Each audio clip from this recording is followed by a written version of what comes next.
मुश्किलों का कुछ इस कदर सामना करो ताकि जीते तो भी इतिहास बन जाए और हारे तो भी इतिहास बन जाए। Hello and good morning everyone, आप सभी लोगों का स्वागत है स्टडी ग्लॉस के ऊपर। और मैं हूं आपका दोस्त दीपक। बहुत ही बेहतरीन 16 जून के करंट अफेयर लेकर मैं आप लोगों के सामने उपस्थित हूं।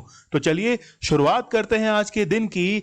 मेरे करंट अफेयर थोड़े डिफरेंट होते हैं अदर टीचर से, लेकिन ये मान के चलिएगा कि जब आप लोग एग्जाम में फेस करेंगे इन क्वेश्चंस को तो आप लोगों को सुख की अनुभूति होगी। तो चलिए शुरू करते हैं सबसे पहले इंटरनेशनल और नेशनल न्यूज कवरेज के साथ में। भारत व जापान की नौसेनाओं ने हिंद महासागर में किया युद्ध अभ्यास। तो एक मिलिट्री एक्सरसाइज जो है वो अभी कंडक्ट करवाई जा रही है। ये अभी रनिंग के अंदर है, जो कि भारत और जापान मिलकर कर रहे हैं।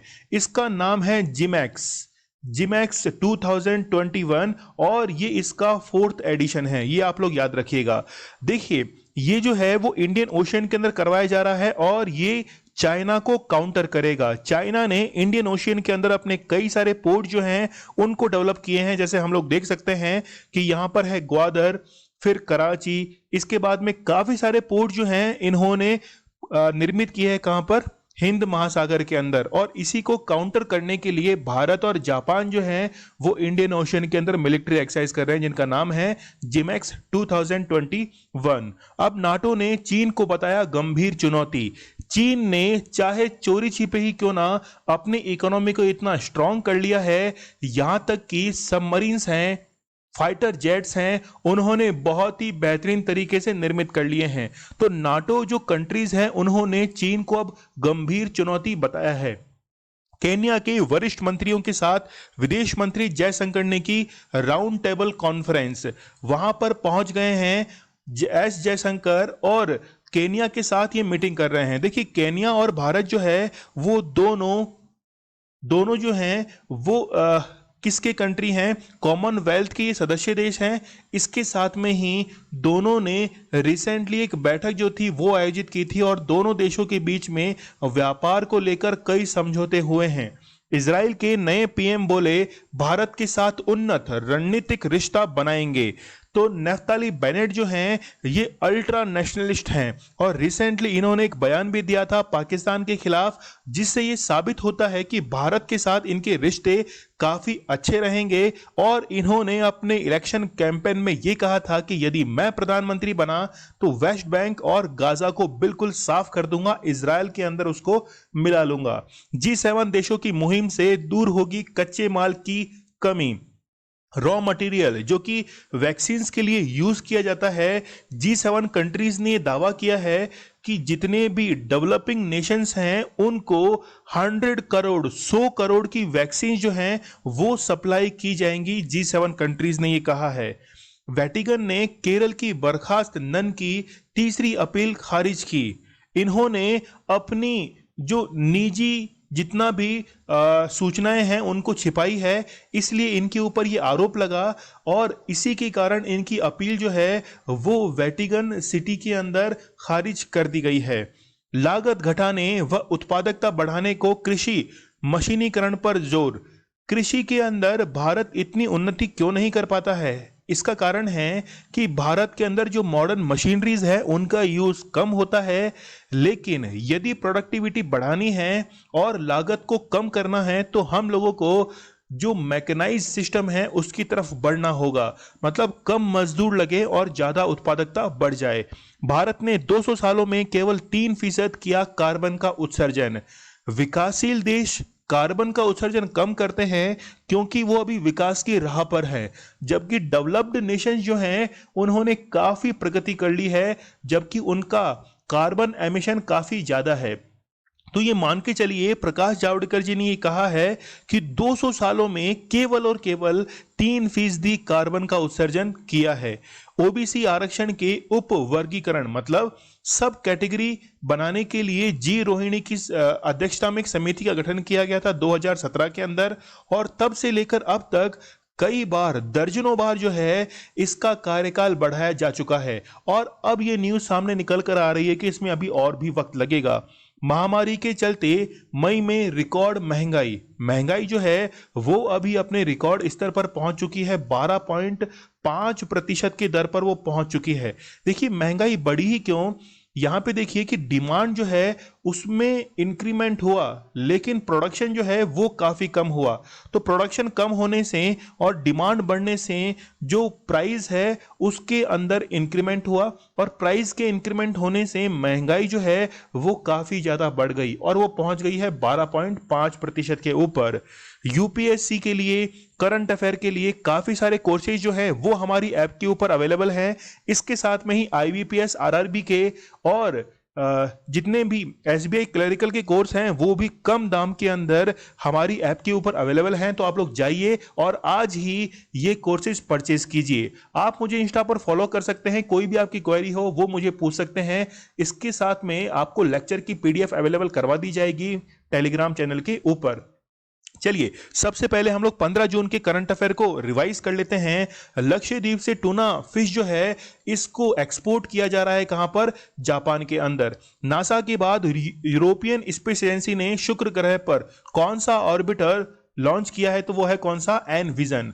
नेफ्ताली बेनेट इजराइल के नए प्रधानमंत्री हैं जो कि यामीना पार्टी से संबंध रखते हैं। देश का पहला बिना बिजली के कार्य करने वाला जीवन वायु यंत्र जो है वो आईआईटी रोपड़ के द्वारा विकसित किया गया है।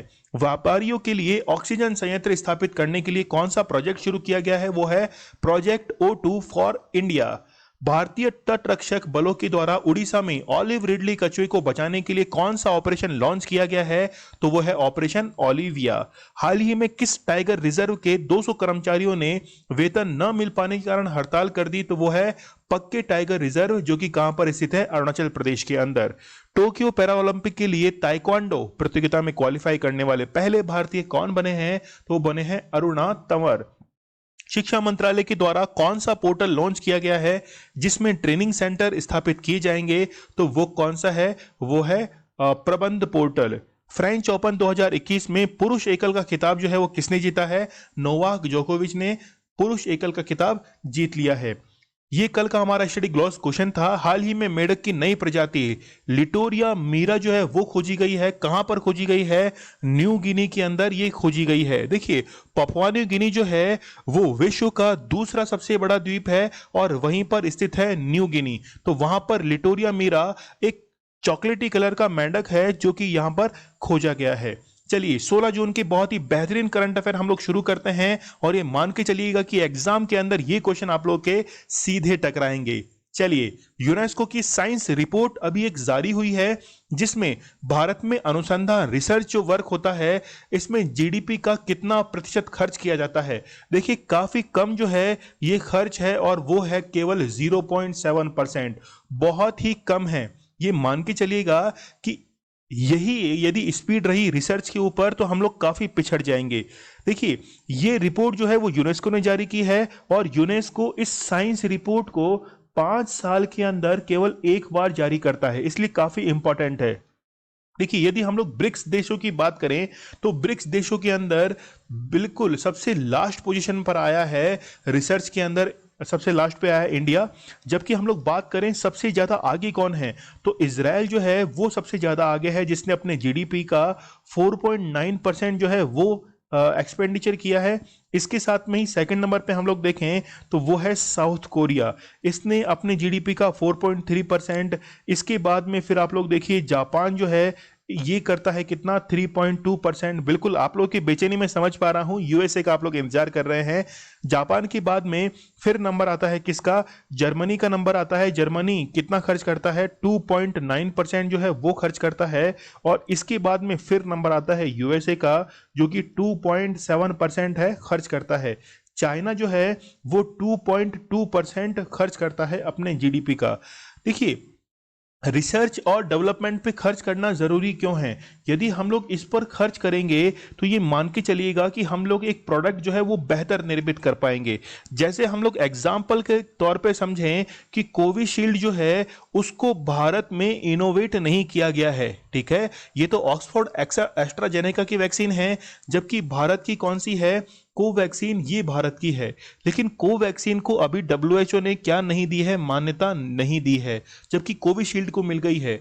यदि हम लोग रिसर्च और डेवलपमेंट पे ज्यादा खर्च करते तो हम भी कोविशील्ड जैसी या फिर जॉनसन एंड जॉनसन या फिर स्पुतनिक जैसी वैक्सीन जो है इसको भारत में हम लोग बना पाते हैं। यहाँ पे आप लोग आर्टिकल देख सकते हैं, इंडियाज इन्वेस्टमेंट इन रिसर्च अनसेटिस्फैक्टरी, तो यूनेस्को की रिपोर्ट के अंदर, तो रिपोर्ट का नाम आप लोग याद रखना क्या है, वो है साइंस रिपोर्ट। यहां हम लोग देख सकते हैं इंडिया को देखिए काफी कम, यानी कि बहुत पीछे रह गया है, एक से कम है तो लगभग 0.7% है। ठीक है, चाइना जो है यहां पे आप लोग देखिए 2.2 पर यहां पर चाइना आ रहा है। यूनाइटेड स्टेट जो है यहां पे आपको दिख तो रहा है, लेकिन यूनाइटेड स्टेट्स काफी पिछड़ गया है।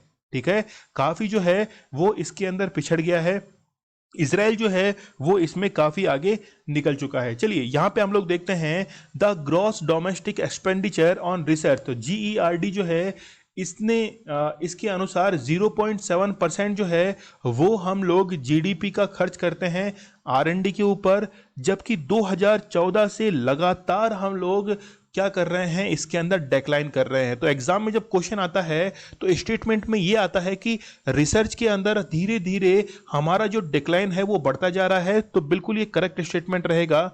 हमारा टारगेट 2007 में हमने डिसाइड किया था कि हम लोग जीडीपी का 2% जो है 2% जो है वो इसमें एक्सपेंड करेंगे, एक्सपेंडिचर करेंगे, लेकिन ऐसा पॉसिबल नहीं हो पा रहा है। यहां पे आप लोग देखिए कि जो वैल्यू आपको ब्रैकेट में दिखाई दे रही है वो इसकी एक्चुअल वैल्यू है।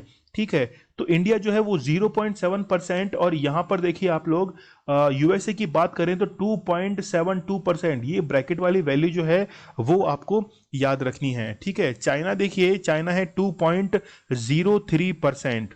ठीक है, चलिए वर्ड का आप लोग याद रखना, वर्ड का आप लोग याद रखना 1.73 जो है वो ओवरऑल वर्ड के लिए यहां पर काउंट किया जाता है। यदि हम लोग बात करें इनोवेशन इंडेक्स की, तो भारत की जो रैंक है वो इनोवेशन इंडेक्स के अंदर 48 है, मतलब भारत ने पहले से काफी इंप्रूवमेंट किया है। 81 से 66 पे आया है, 60 पे आया है। देखिए इंप्रूवमेंट देखिए आप लोग, तो 2019 की यदि कंपेरेटिव में हम लोग देखें तो काफी ज्यादा जो है वो 4 रैंक भारत जो है उसने बढ़ोतरी की है। तो टोटल जो है 81 टू इसने कितना जंप कर लिया है, 48 पर इंडिया ने जंप कर लिया है। ये तो बहुत अच्छी बात है हमारे लिए। देखिए यदि हम लोग स्टेट्स की बात करें तो सबसे ज्यादा स्कोर जो है वो इनोवेशन के अंदर कर्नाटक ने बनाया है, 42.5 इसका स्कोर है, जबकि गुजरात स्टार्टिंग में बहुत पहले था, काफी आगे था, लेकिन अब ये पिछड़ गया है। इसका स्कोर रह गया है कितना, 23.63। चलिए बढ़ते हम लोग आगे। तो ये रैंक भी आप लोग याद रख सकते हैं, कर्नाटक है, महाराष्ट्र है, तमिलनाडु है, तेलंगाना है और केरल है। टॉप 5 तो आप लोग जरूर याद रखना। नमस्ते योग ऐप किस मंत्रालय की पहल है, तो ये किसकी है, आयुष मंत्रालय की। ठीक है, आयुष मंत्रालय में बेसिकली हर वर्ड का मीन्स होता है, जैसे आयुर्वेद है, फिर यूनानी है, फिर सिद्धा है। ठीक है, तो हर वर्ड का जो है वो अपना अपना मीन्स होता है। तो आयुष मंत्रालय की पहल है, और 21 जून को इस बार हम लोग विश्व योग दिवस मनाने जा रहे हैं, और इसकी शुरुआत की थी 21 जून 2015 से इसकी शुरुआत की थी। विश्व की पहली योग के लिए यूनिवर्सिटी जो है वो कहां पे स्थापित की गई है, वो लॉस एंजलिस के अंदर स्थापित की गई है, जिसका नाम है विवेकानंदा इंस्टीट्यूट ऑफ योगा। असम को विशेष राज्य का दर्जा किस अनुच्छेद के तहत दिया जाता है, तो वो है 371B के तहत दिया जाता है। तो काफी सारे इसके अंदर 371A से लेकर और के तक जो है वो इसमें आर्टिकल्स काउंट होते हैं। कई मौका मिलेगा तो मैं आप लोगों को पूरा जो है अनुच्छेद याद करवा दूंगा, लेकिन अभी आप लोग असम का याद रखिए 370B के तहत। यहाँ पे राज्यपाल जो हैं, गवर्नर, उनको विशेष यहाँ पे राइट्स होते हैं कि वो कोई एडमिनिस्ट्रेटर यहाँ पर अपॉइंट कर सकते हैं असम के विशेष राज्यों के लिए, यानी कि विशेष जो क्षेत्र हैं उनके लिए। भारत व जापान के बीच हिंद महासागर में कौन सा युद्ध अभ्यास जो है वो चल रहा है, तो आप लोग याद रखना जिमेक्स मिलिट्री एक्सरसाइज जो है वो यहां पर चल रही है इंडियन ओशियन के अंदर। तो भारत की ओर से आईएनएस कुलिश, भारत की ओर से आईएनएस कुलिश जो है इसने पार्टिसिपेट किया है, जबकि जापान की ओर से जेएस काशिमा, ठीक है, और इसके साथ में जेएस सेतो युकी। ठीक है, तो ये जो है इन्होंने जापान की तरफ से पार्टिसिपेट किया है और ये जिमैक्स का क्या है, ये है चौथा संस्करण। यहाँ पे आप लोग देख रहे हैं मालाबार युद्ध अभ्यास। तो मालाबार के अंदर एक तो यूएस पार्टिसिपेट करता है, इंडिया करता है, जापान करता है और ऑस्ट्रेलिया करता है।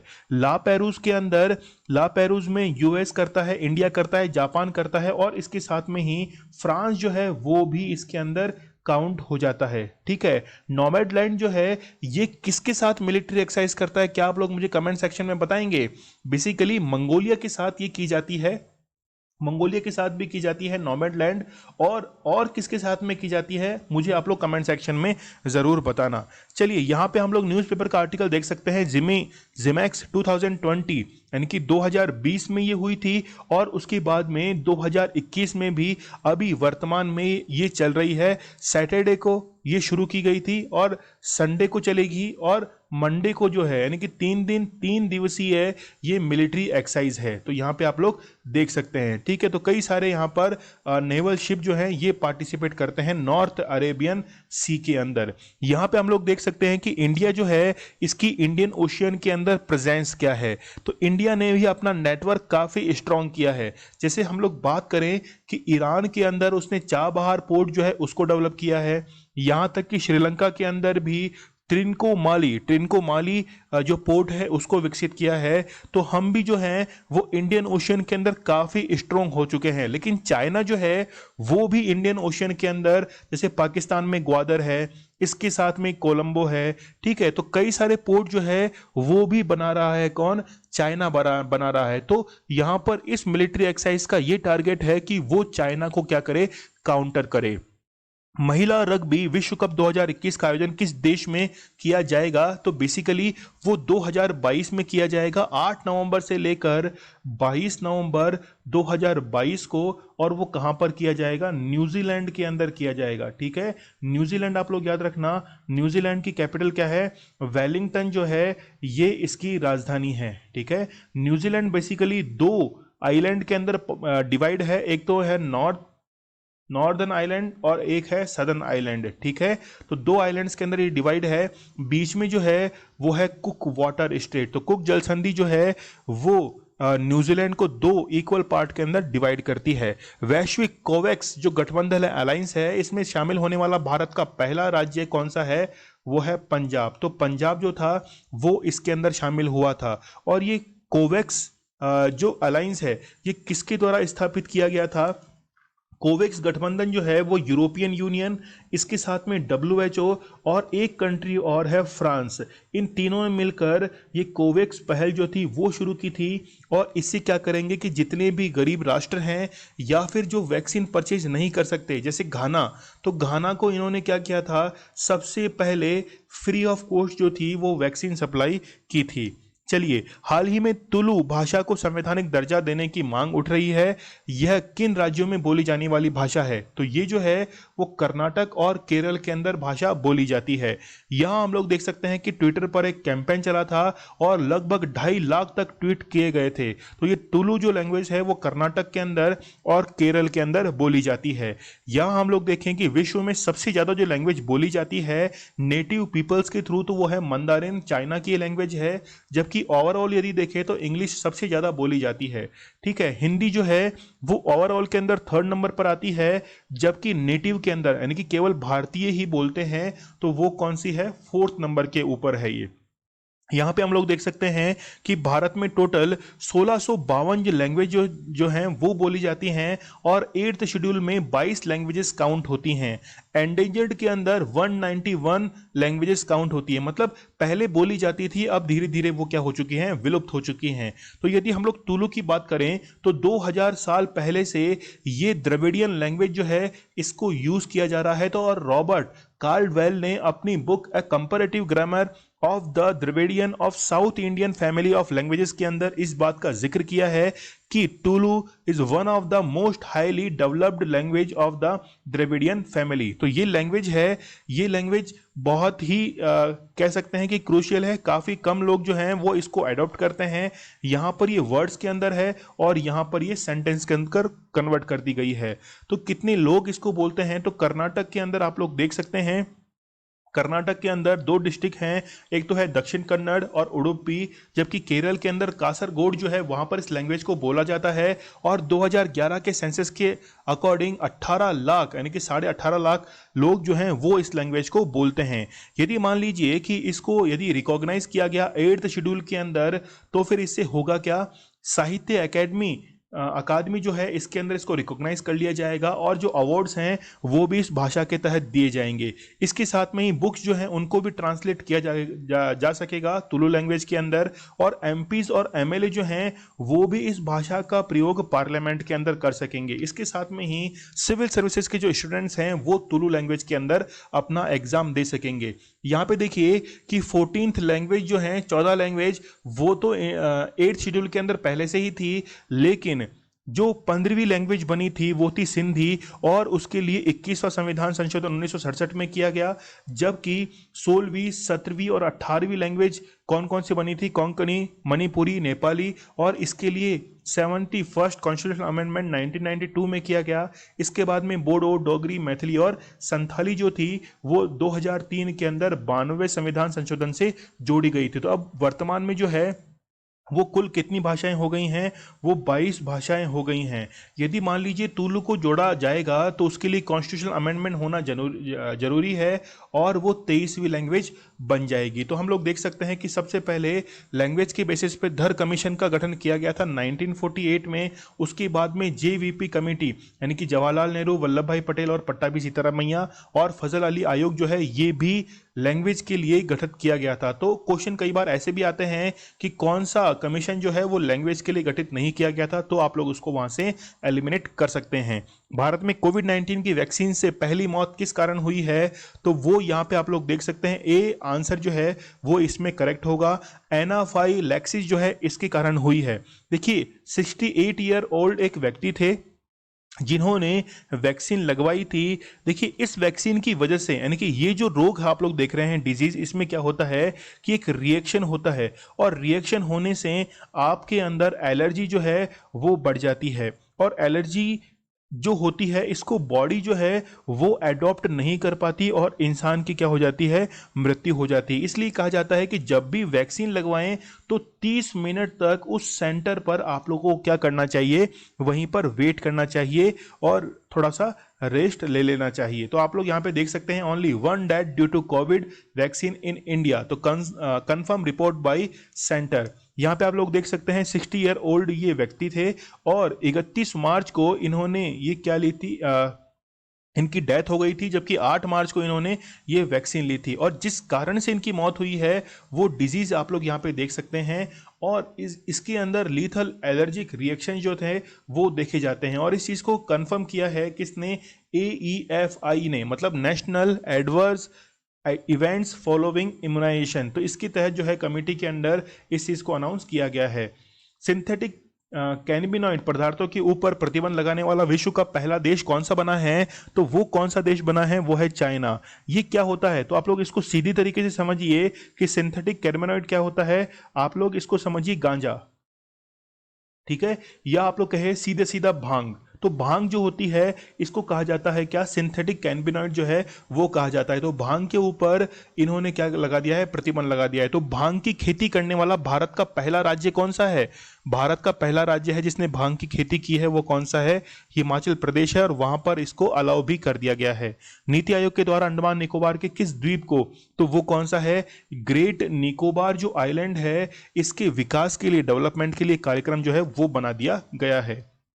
भारत का विदेशी मुद्रा भंडार पहली बार किस स्तर पर पहुंच गया है, तो वो पहुंच गया है 600 बिलियन डॉलर पर। जबकि आप लोग ये जो देख रहे हैं ये है चाइना का, सबसे ज्यादा जो है वो चाइना का है 3022 बिलियन डॉलर। इसके बाद में सेकंड नंबर पे जो है वो है किसका, जापान का। थर्ड नंबर पर किसका आता है, स्विट्जरलैंड का जो है वो थर्ड नंबर पर आता है। और भारत जो है वो इसमें कौन से नंबर पर है, 4th नंबर पर भारत आता है। तो आप लोग यहाँ पे देख सकते हैं India's forex reserve cross record 600 billion dollar mark for first time, पहली बार जो है वो आप लोग न्यूज भी देख सकते हैं, 12 जून 2021 की ये न्यूज है। यहाँ पे देखिए कि 28 मई 2021 को, यानी कि इससे पहले जो था वो यहाँ पे कितना था, 598 $1.165 बिलियन यूएस डॉलर था, जो कि अब बढ़कर कितना हो गया है, $600 बिलियन हो चुका है। सबसे पहले चाइना है, जापान है, स्विट्जरलैंड है और फिर इंडिया है। यहाँ पे ये जो रिजर्व्स आप लोग देख रहे हैं, ये रेट जो है ये काफ़ी पुरानी है, लेकिन अब जो आंकड़ा इसने इंडिया ने टच कर लिया है वो है कितना, $600 बिलियन का। तो फॉरेक्स रिजर्व के अंदर क्या क्या शामिल होता है, गोल्ड इसमें शामिल होता है, एसेट जो हैं वो शामिल होते हैं। मतलब हम लोग कहें कि फॉरेन जितने भी बॉन्ड्स हैं या फिर ट्रेजरी जो हैं वो इसमें शामिल होती है, स्पेशल ड्रॉइंग राइट जो हैं, हाँ ठीक है, तो वो इसमें शामिल होते हैं। फिर आईएमएफ के पास में जो रिजर्व पोजीशन है वो इसमें शामिल होती है। तो फॉरेक्स रिजर्व के अंदर कई सारे जो डेटा जो हैं वो शामिल होते हैं। चलिए, भारत का 6000वां रेलवे स्टेशन जहां पर वाईफाई सेवा शुरू की गई है, तो वो कौन सा है, हजारीबाग। हजारीबाग रेलवे स्टेशन जो है वो 6000वां रेलवे स्टेशन है जहां पर वाईफाई सेवा शुरू की गई है, और ये कहाँ स्थित है, झारखंड के अंदर स्थित है। ये तो है 6000वां। 5000वां कौन सा था, तो 5000वां था मिदनापुर। मिदनापुर जो कि कहाँ स्थित है, वेस्ट बंगाल के अंदर। इसके बाद में सबसे पहला कौन सा था, सबसे फर्स्ट वो था बॉम्बे सेंट्रल।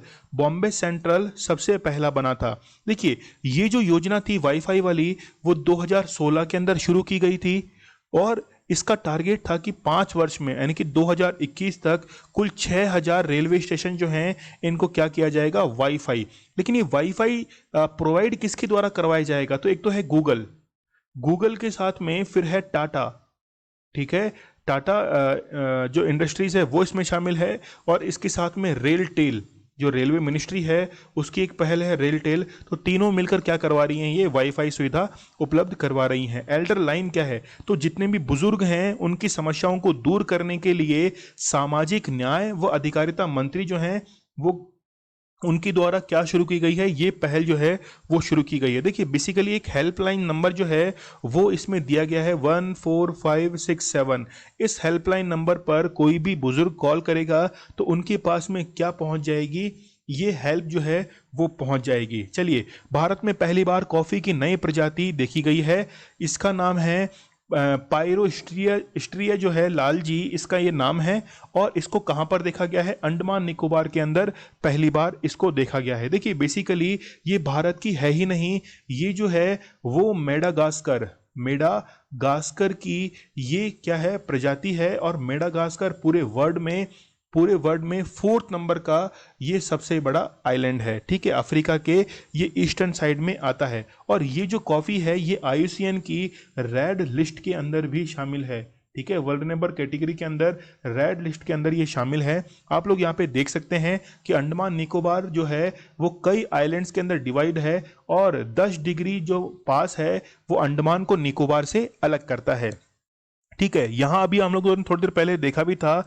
ग्रेट निकोबार के डेवलपमेंट के लिए नीति आयोग ने जो है वो कार्यक्रम लॉन्च किया है, और सबसे नज़दीक यहां पर जो आइलैंड आता है वो कौन सा आता है, सुमात्रा आता है, इंडोनेशिया का, ठीक है। ये क्वेश्चन जो था वो यूपीएससी प्रीलिम्स के अंदर पूछा भी जा चुका है। कॉफ़ी का प्रोडक्शन जो है वो सबसे ज़्यादा साउथ के अंदर होता है, जैसे कर्नाटक के अंदर है, उसके बाद में केरल में है, तमिलनाडु के अंदर है, और यहाँ पर नॉर्थ ईस्ट के जो राज्य हैं, क्या आप लोगों को देखकर ये लग रहा है कि ये जो स्टेट्स मैंने बताए हैं यहाँ पर सबसे पहले मानसून जो है वो प्रवेश करता है, मतलब बारिश जो है वो सबसे ज़्यादा, रेनफॉल जो है वो सबसे ज़्यादा होता है। तो यहाँ से एक कंक्लूजन पे हम लोग पहुँच सकते हैं कि जहाँ पर रेनफॉल 200 सेंटीमीटर से अधिक होता है वहाँ पर कॉफ़ी उगाई जाती है, और इसके लिए ढलान वाली ज़मीन जो है वो ज़्यादा ज़रूरी है। और यदि मिट्टी की बात करें हम लोग सॉइल की, तो लैटेराइट सॉइल जो है वो यहाँ पर होनी ज़रूरी है। चलिए, मिस यूनिवर्स 2020 का खिताब किसने जीता है, तो ये खिताब जो जीता गया है वो एंड्रिया मेजा, ठीक है, एंड्रिया मेजा के द्वारा ये खिताब जो है वो जीता गया है, और ये कहाँ की हैं, मैक्सिको की ये रहने वाली हैं, ठीक है। इसमें सेकंड रनर अप जो हैं वो जूलिया गामा बनी थी, ठीक है, याद रखना, जूलिया गामा जो हैं वो इसके अंदर बनी थी, जो कि कहाँ से संबंधित हैं, ब्राज़ील से ये संबंध रखती हैं। चलिए, सुष्मिता सेन कब बनी थी, 1994 के अंदर सुष्मिता सेन जो हैं वो मिस यूनिवर्स बनी थी। इसके बाद में सन 2000 के अंदर भी तो बनी थी, कौन, लारा दत्ता। लारा दत्ता जो हैं वो सन 2000 में बनी थी। ठीक है, अब 2020 का है ये, क्योंकि 2020 के अंदर तो आयोजन नहीं हुआ था, इसलिए 2021 के अंदर ये अनाउंस किया गया है। आयुष घर द्वार किस राज्य सरकार की पहल है? तो ये किसकी है? हिमाचल प्रदेश की पहल है। तो आप लोग याद रखना, ये किसकी है? हिमाचल प्रदेश की पहल है। और यहाँ पर जितने भी कोविड मरीज हैं वहां तक सहायता पहुंचाई जाएगी। हाल ही में G7 देशों के द्वारा चीन के बेल्ट एंड रोड इनिशिएटिव को टक्कर देने के लिए कौन सी योजना घोषित की गई है? तो आप लोग याद रखना, बिल्ड बैक बेटर वर्ल्ड। ये जो है इसको ऐसे लिखते हैं 3BW, ठीक है, या B3W जो है वो भी इसमें लिखा जाता है। तो आप लोग याद रखना इस शॉर्ट फॉर्म को। यहां पे आप लोग देख सकते हैं कि चाइना की बेल्ट एंड रोड इनिशिएटिव जो है इसको काउंटर करने के लिए तो यूएस प्रेसिडेंट जो है वो इस योजना को क्या करेंगे? हेड करेंगे। ठीक है, तो अभी G7 की मीटिंग कहां पर हुई है? यूके के अंदर हुई है। तो G7 को हेड कर रहा है यूके, लेकिन ये जो मीटिंग है यानी कि B3W को इसको हेड करेंगे कौन? यूएस के प्रेसिडेंट। इसमें हुआ क्या कि जितने भी डेवलपिंग नेशंस हैं उनको फंड जो है वो प्रोवाइड कराया जाएगा 2035 तक, और इस फंड से वो अपने देश को क्या करेंगे? डेवलप करेंगे। यहां पे हम लोग चाइना का जो बेल्ट एंड रोड इनिशिएटिव है उसको हम लोग देख सकते हैं कि चाइना ने अपने जो पोर्ट्स हैं वो पूरे अफ्रीका में, यहाँ तक कि हम लोग बात करें इंडियन ओशन में, और जितने भी लैंडलॉक कंट्रीज हैं वहां भी इन्होंने रोड्स के थ्रू अपनी पहुंच बना ली है। देखिए क्वेश्चन यहाँ पे देखिए, यहाँ पे लोकेशन देखिए इटली की। एक क्वेश्चन यहाँ से बहुत ही बेहतरीन पूछा जा सकता है कि G7 कंट्रीज के अंदर पहली कंट्री कौन सी है जिसने चाइना की BRI को ज्वाइन किया है? तो वो कौन सी है? इटली। ठीक है, बहुत इंपॉर्टेंट है, याद रखना। तो देखिए बेल्ट का यहाँ पे मीन्स है कि एक सिल्क रोड इकोनॉमिक बेल्ट जो है वो डेवलप की जाएगी जहां पर लैंड लॉक कंट्रीज हैं, मतलब सेंट्रल एशिया के अंदर तो बेल्ट जो है उसको निर्मित किया जाएगा रोड्स के थ्रू। और इसके बाद में जो रोड्स का मीन्स है वो है कि 21st सेंचुरी के अंदर मेरीटाइम सिल्क रूट जो सिल्क रूट है उसको डेवलप किया जाएगा, मतलब ओशियंस के थ्रू, चाहे वो पोर्ट्स को निर्मित करके करें या कैसे भी जो है वो इस चीज़ को कवर किया जाएगा। ठीक है, अफ्रीका है, एशिया है, इन कॉन्टिनेंट्स को क्या किया जाता है? यहाँ पे टारगेट किया जाता है। बेसिकली किसी देश के पोर्ट को डेवलप करने के लिए चाइना के द्वारा उसे फंडिंग दी जाती है, और जब उस फंडिंग का इंटरेस्ट जो है वो देश लौटा नहीं पाता है तो चाइना क्या करता है? उसके पोर्ट को कैप्चर कर लेता है।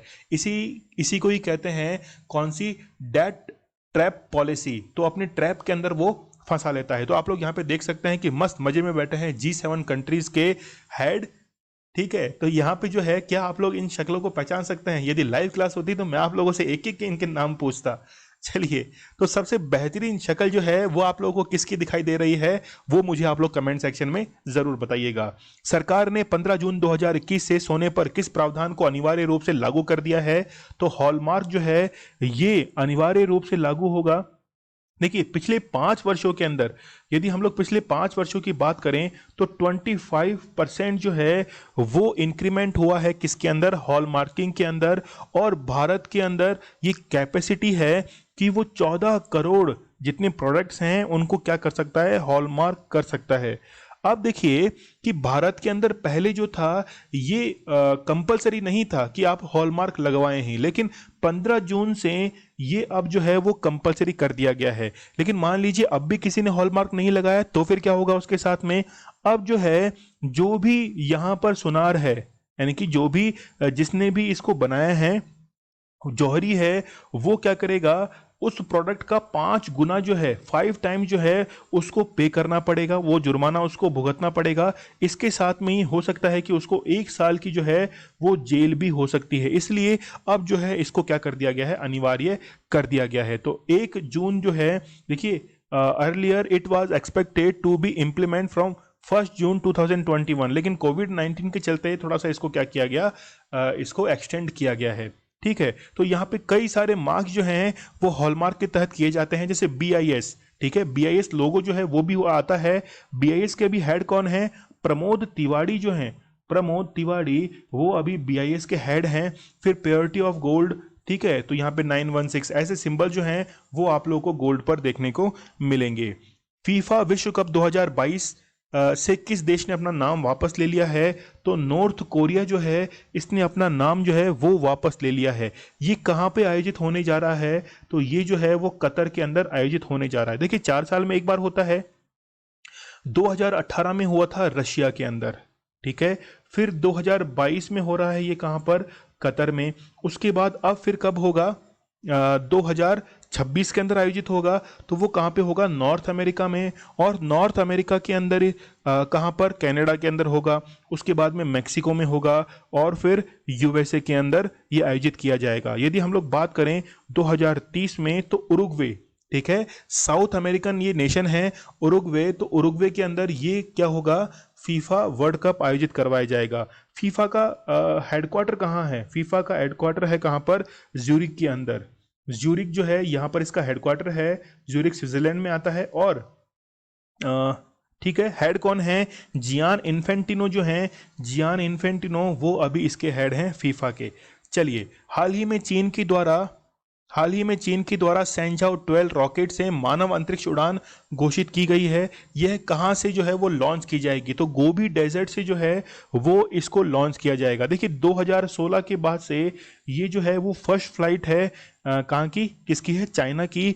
और 2022 तक, देखिए चाइना का टारगेट क्या है कि 2022 तक चीन का जो इंटरनेशनल स्पेस स्टेशन है, ठीक है, उसको पूरा करने के लिए ये कुल 11 मिशन जो है उसको लॉन्च करेगा।